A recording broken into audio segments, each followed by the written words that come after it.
असलामुअलैकुम की हाल है सारिਆਂ ਦਾ ठीक ठाक हो से ठीक है। अल्लाह ताला ਤੁਹਾਨੂੰ ਸਭ ਨੂੰ ਆਪਣੇ ਹਿਫਜ਼ ਈਮਾਨ 'ਚ ਰੱਖੇ ਤੇ ਆਪਣੀ ਸਿਹਤ ਦਾ ਖਿਆਲ ਰੱਖਿਆ ਕਰੋ। ਜਦੋਂ ਦੋ ਨੌਵਾਂ ਇਕੱਠੀਆਂ ਇੱਕੋ ਦਿਹਾੜੇ ਇੱਕ ਘਰ 'ਚ ਵਿਆਹ ਕੇ ਆਵਣ ਤੁਸੀਂ ਕੀ ਸਮਝਦੇ ਹੋ ਕਿ ਉਹਨਾਂ 'ਚ ਇਤਫਾਕ ਰਹਿ ਸਕਦਾ? ਮੈਂ ਤੇ ਸਮਝਣਾ ਕਿ ਕਦੇ ਵੀ ਇਤਫਾਕ ਨਹੀਂ ਰਹਿ ਸਕਦਾ। ਭਰਾ ਜਿੰਨੇ ਵੀ ਇਤਫਾਕ ਵਿੱਚ ਹੋਣ ਨਾ, ਲੇਕਿਨ ਜਦੋਂ ਉਹ ਆਉਂਦੀਆਂ ਨੇ ਨੌਵਾਂ ਘਰ 'ਚ ਤੇ ਭਰਾਵਾਂ ਨੂੰ ਲੜਾ ਕੇ ਰਹਿੰਦੀਆਂ ਨੇ, ਕੁਝ ਨਾ ਕੁਝ ਕੀੜੇ ਕੱਢ ਹੀ ਲੈਂਦੀਆਂ ਨੇ। ਇਸੇ ਤਰ੍ਹਾਂ ਦੋ ਨੌਵਾਂ ਜਿਸਲੇ ਘਰ ਆਈਆਂ ਤੇ ਆਸਤਾ ਆਸਤਾ ਇੱਕ ਜਿਹੜੀ ਹੈ ਜ਼ਿਆਦਾ ਹੁਸ਼ਿਆਰ ਰਹੀ ਤੇ ਥੋੜ੍ਹੀ ਜਿਹੀ ਦੂਜੀ ਜਿਹੜੀ ਆ ਮਾਸੂਮ ਆਈ, ਕੋਈ ਜ਼ਿਆਦਾ ਗੱਲਾਂ ਨਹੀਂ ਸੀ ਕਰਦੀ। ਜਿਹੜੀ ਹੁਸ਼ਿਆਰ ਰਹੀ ਨਾ ਉਹ ਹਰ ਗੱਲ 'ਚੋਂ ਅੱਗੇ ਨਿਕਲ ਜਾਂਦੀ। ਥੋੜ੍ਹਾ ਅਰਸਾ ਗੁਜ਼ਰਿਆ ਤੇ ਸੱਸ ਸਹੁਰਾ ਦੋਏ ਫੌਤ ਹੋ ਗਏ, ਪਿੱਛੋਂ ਰਹਿ ਗਏ ਦੋਏ ਭਰਾ ਤੇ ਦੋਏ ਜ਼ਨਾਨੀਆਂ ਤੇ ਦੋਵਾਂ ਦੇ ਘਰ ਔਲਾਦ ਕੋਈ ਨਹੀਂ ਸੀ। ਜਿਹੜੀ ਹੁਸ਼ਿਆਰ ਆਈ ਨਾ ਉਹਨੇ ਆਪਣੇ ਜੜੇ ਨੂੰ ਭੜਕਾਉਂਦਿਆਂ ਰਹਿਣਾ। ਇੱਕ ਦਿਨ ਜੜਾ ਉਹਦੀਆਂ ਗੱਲਾਂ 'ਚ ਆ ਗਿਆ ਤੇ ਇੱਕੋ ਘਰ ਵਿੱਚ ਉਹਨੇ ਕੰਧ ਮਰਵਾ ਦਿੱਤੀ। ਕੰਧ ਵਿੱਚ ਵੱਜ ਗਈ ਤੇ ਉਹ ਦੋਏ ਲਾਦਾ ਹੋ ਗਈਆਂ ਤੇ ਲਾਦ ਤੇ ਦੋਵਾਂ ਦੇ ਘਰ ਹੈ ਕੋਈ ਨਹੀਂ ਸੀ। ਤੇ ਜਿਹੜੀ ਥੋੜੀ ਜੀ ਭੋਲੀ ਭਾਲੀ ਸੀ ਉਹਦੇ ਘਰ ਔਲਾਦ ਆਈ, ਉਹਨੂੰ ਅੱਲਾਹ ਤਾਲਾ ਨੇ ਬੇਟਾ ਦਿੱਤਾ। ਜਿਸ ਵੇਲੇ ਬੇਟਾ ਦਿੱਤਾ ਤੇ ਉਹ ਜਿਹੜੀ ਆ ਸੜ ਬਲ ਗਈ, ਇਹ ਕੀ ਹੋਇਆ, ਇਹਦੇ ਘਰ ਤੇ ਔਲਾਦ ਹੋ ਗਈ ਹੈ, ਮੇਰੇ ਘਰ ਔਲਾਦ ਕੋਈ ਨਹੀਂ। ਪਰ ਉਹਨਾਂ ਨੇ ਆਪਣੇ ਦਿਲ ਤੇ ਆਪਣੀ ਜੈਲਸੀ ਤੇ ਕਾਬੂ ਪਾ ਕੇ ਮਠਿਆਈ ਸ਼ਾਹੀ ਲੈ ਕੇ ਆਈ, ਉਹਦੇ ਘਰ ਖੁਸ਼ੀ ਮਨਾਈ, ਮੈਨੂੰ ਬੜੀ ਖੁਸ਼ੀ ਹੈ। ਬਹਰਹਾਲ ਉਹ ਫੇਰ ਵੀ ਉਹਦੇ ਘਰ ਦੀ ਉਹਨੇ ਮਠਿਆਈ ਵੀ ਨਾ ਖਾਧੀ ਤੇ ਉਹਦੇ ਘਰ ਦਾ ਸਾਲਣ ਵੀ ਨਹੀਂ ਸੀ ਖਾਂਦੀ, ਇੰਨਾ ਇਤਬਾਰ ਨਹੀਂ ਸੀ ਕਰਦੀ। ਉਹਨੂੰ ਪਤਾ ਸੀ ਕਿ ਉਹ ਬੜੀ ਹੁਸ਼ਿਆਰ ਚਲਾਕ ਹੈ, ਕੈਂਚਰੀ ਹੈ, ਕੁਝ ਨਾ ਕੁਝ ਮੇਰੇ ਤੇ ਕਰਵਾ ਕੇ ਰਹੇਗੀ, ਇਸ ਵਾਸਤੇ ਉਹਦੇ ਤੇ ਇਤਬਾਰ ਨਹੀਂ ਸੀ ਕਰਦੀ। ਉਹਨੇ ਚੀਜ਼ਾਂ ਰੱਖ ਲਈਆਂ ਪਰ ਉਹਦੇ ਹੱਥ ਦੀ ਕੋਈ ਚੀਜ਼ ਖਾਧੀ ਕੋ ਨਾ। ਥੋੜ੍ਹਾ ਅਰਸਾ ਗੁਜ਼ਰਿਆ ਤੇ ਉਹਦੇ ਘਰ ਵੀ ਕੁੜੀ ਹੋਈ ਤੇ ਵੀ ਗਈ, ਜਾ ਕੇ ਮਠਿਆਈ ਸ਼ਾਹੀ ਲੈ ਕੇ ਗਈ, ਉਹਨੇ ਜਾ ਕੇ ਮੁਬਾਰਕ ਦਿੱਤੀ। ਥੋੜ੍ਹਾ ਅਰਸਾ ਗੁਜ਼ਰਿਆ ਤੇ ਆ ਕੇ ਆਂਦੀ ਹੈ ਕਿਉਂ ਨਾ ਭੈਣੇ ਅਸੀਂ ਸਾਰੀ ਜ਼ਿੰਦਗੀ ਲੜਦੀਆਂ ਰਹੀਆਂ, ਇੰਝ ਕਰੀਏ ਇੱਕ ਦੂਜੇ ਦੇ ਘਰੋਂ ਰਿਸ਼ਤਾ ਹੀ ਕਰ ਲਵੀਏ।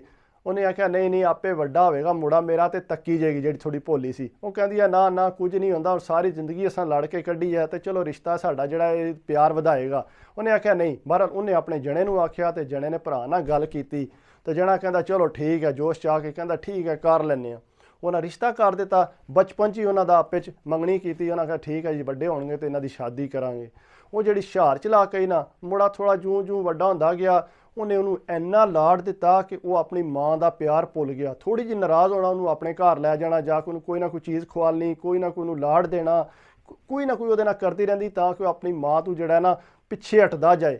ਉਹ ਜਿਉਂ ਵੱਡਾ ਹੋਇਆ ਤੂੰ ਉਹ ਚਾਚੀ ਦੇ ਘਰ ਰਹਿਣ ਲੱਗ ਪਿਆ। ਜਾ ਕੇ ਜਿਉਂ ਉਹਨੂੰ ਹੋਸ਼ ਆਈ ਤੇ ਉਹ ਚਾਚੀ ਦੇ ਘਰ ਜਾਏ ਵਾਲਾ ਮਾਂ ਦਾ ਉਹ ਤੱਕੇ ਹੀ ਨਾ। ਮਾਂ ਘਰ ਆਇਆ, ਮੈਂ ਘਰ ਆ ਕੇ ਮਾਂ ਨੂੰ ਪੁੱਛਿਆ ਕੀ ਬਣਾਇਆ? ਮਾਂ ਕਹਿੰਦੀ ਹੈ ਸਾਗ ਬਣਾਏ ਹੈ। ਕਹਿੰਦਾ ਮੈਂ ਨਹੀਂ ਸਾਗ ਖਾਣਾ। ਉਹਨੇ ਕਿਹਾ ਤੈਨੂੰ ਅੰਡਾ ਬਣਾ ਦੇਣੀ। ਉਹ ਕਹਿੰਦਾ ਮੈਂ ਅੰਡਾ ਵੀ ਨਹੀਂ ਖਾਣਾ। ਕਹਿੰਦਾ ਚਾਚੀ ਨੇ ਬੁਲਾ ਲਿਆ। ਚਾਚੀ ਕਹਿੰਦੀ ਇੱਧਰ ਆ। ਚਾਚੀ ਨੇ ਸੀਲ ਕੁੱਕੜ ਖੋਹ ਕੇ ਤੇ ਕਹਿੰਦਾ ਮੈਨੂੰ ਭੁੰਨ ਕੇ ਦਿੱਤਾ। ਕਹਿੰਦਾ ਮੈਂ ਬੜਾ ਖੁਸ਼ ਸੀ ਤੇ ਮਾਂ ਨਾਲੋਂ ਤੇ ਚਾਚੀ ਚੰਗੀ ਹੈ ਜਿਹੜੀ ਇੰਨੀ ਮੇਰੀ ਖਿਦਮਤ ਕਰਦੀ ਹੈ, ਇੰਨਾ ਧਿਆਨ ਰੱਖਦੀ ਹੈ। ਕਹਿੰਦਾ ਆਸਤਾ ਆਸਤਾ ਜਿਉਂ ਵੱਡਾ ਹੋਇਆ ਤੇ ਪਤਾ ਹੀ ਬਾਹਰ ਜਾਣ ਦਾ, ਯੂਨਾਨ ਜਾਣ ਦਾ ਹਰ ਬੰਦੇ ਦੇ ਅੰਦਰ ਜਨੂਨ ਆਇਆ।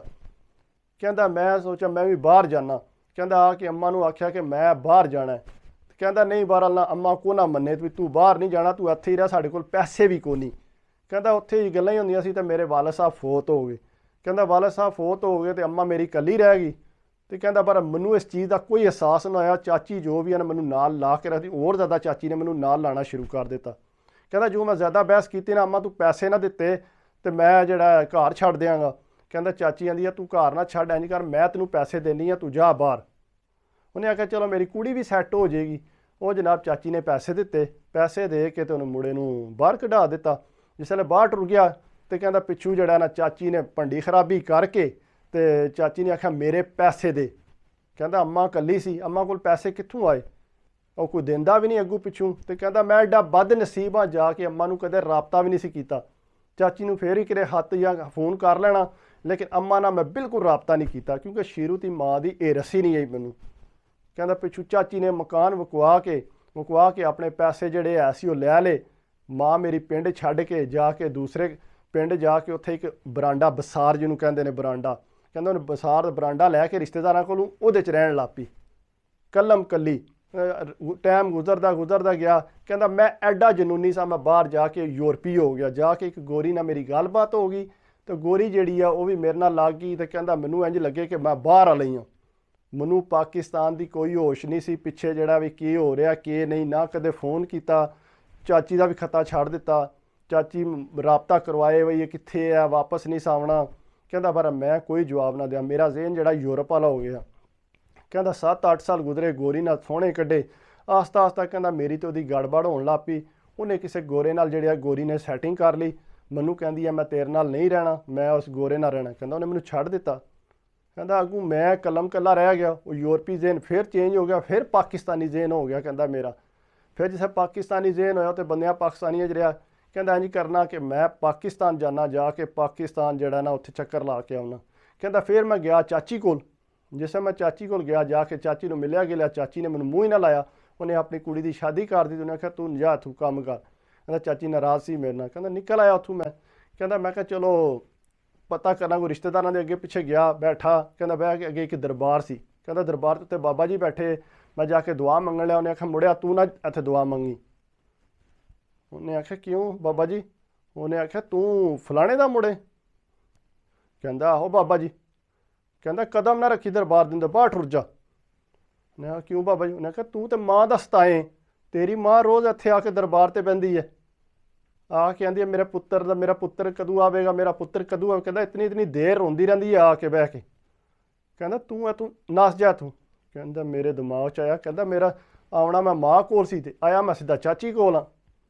ਕਹਿੰਦਾ ਫਿਰ ਮੈਂ ਪਤਾ ਕੀਤਾ ਮੇਰੀ ਮਾਂ ਕਿੱਥੇ ਹੈ। ਕਹਿੰਦਾ ਪਤਾ ਲੱਗਾ ਕਿ ਨਾਲ ਵਾਲੇ ਪਿੰਡ ਹੈ। ਕਹਿੰਦਾ ਉੱਥੇ ਗਿਆ, ਜਾ ਕੇ ਤੱਕਿਆ, ਮਾਂ ਇੱਕ ਨਿੱਕੇ ਜਿਹੇ ਬਰਾਂਡੇ ਵਿੱਚ ਚੁੱਲ੍ਹਾ ਬਾਲੇ ਆ, ਥੱਲੇ ਉੱਤੇ ਹਾਂਡੀ ਰੱਖੀ, ਅੱਗ ਬਾਲੀ, ਕੋ ਆਪਣੇ ਵਾਸਤੇ ਵੀ ਬਣਾਏ। ਕਹਿੰਦਾ ਜਿਉਂ ਹੀ ਮੈਂ ਗਿਆ, ਮਾਂ ਮੇਰੀ ਨੇ ਮੈਨੂੰ ਕਲਾਵਾ ਮਾਰ ਕੇ ਕਹਿੰਦਾ ਇਤਨਾ ਮੈਨੂੰ ਚਟਿਆ ਮੇਰੀ ਮਾਂ ਨੇ।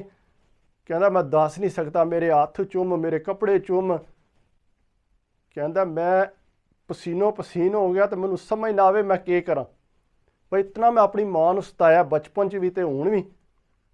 ਕਹਿੰਦਾ ਮਾਂ ਨੂੰ ਭਾਲਿਆ, ਮਾਂ ਦੇ ਪੈਰ ਚੁੰਮੇ, ਮਾਫੀਆਂ ਮੰਗੀਆਂ। ਮੈਂ ਕਿਹਾ ਅੰਮਾ ਜੀ ਮੈਨੂੰ ਮਾफ़ ਕਰ ਦਿਓ। ਕਹਿੰਦੇ ਪੁੱਤਰ ਮੈਂ ਤੇਰੇ ਤੋਂ ਨਾਰਾਜ਼ ਹੀ ਕੋਈ ਨਹੀਂ ਸੀ ਤੇ ਮਾफ़ ਤੈਨੂੰ ਕੀ ਕਰ ਦਿਆਂ।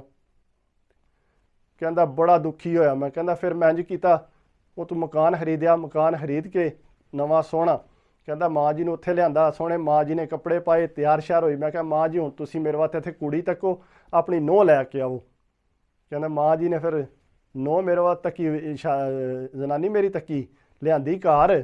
ਕਹਿੰਦਾ ਘਰ ਲਿਆ ਕੇ ਮੈਂ ਉਹਦੇ ਅੱਗੇ ਹੱਥ ਬੰਨੇ। ਮੈਂ ਕਿਹਾ ਸਾਰੀ ਜ਼ਿੰਦਗੀ ਮੈਂ ਆਪਣੀ ਮਾਂ ਨੂੰ ਸਤਾਇਆ ਤੇ ਤੂੰ ਮਿਹਰਬਾਨੀ ਕਰਕੇ ਮੇਰੀ ਮਾਂ ਨੂੰ ਨਾ ਸਤਾਈ, ਤੇ ਮੇਰੀ ਮਾਂ ਨੂੰ ਜਿੰਨਾ ਤੂੰ ਕਰ ਸਕਣੀ ਉਤਨਾ ਕਰ, ਤੇ ਮੈਂ ਤੇਰਾ ਸਾਰੀ ਜ਼ਿੰਦਗੀ ਗੁਲਾਮ ਰਵਾਂਗਾ, ਕਿਉਂਕਿ ਮੈਂ ਆਪਣੀ ਮਾਂ ਨੂੰ ਬਹੁਤ ਸਤਾਇਆ।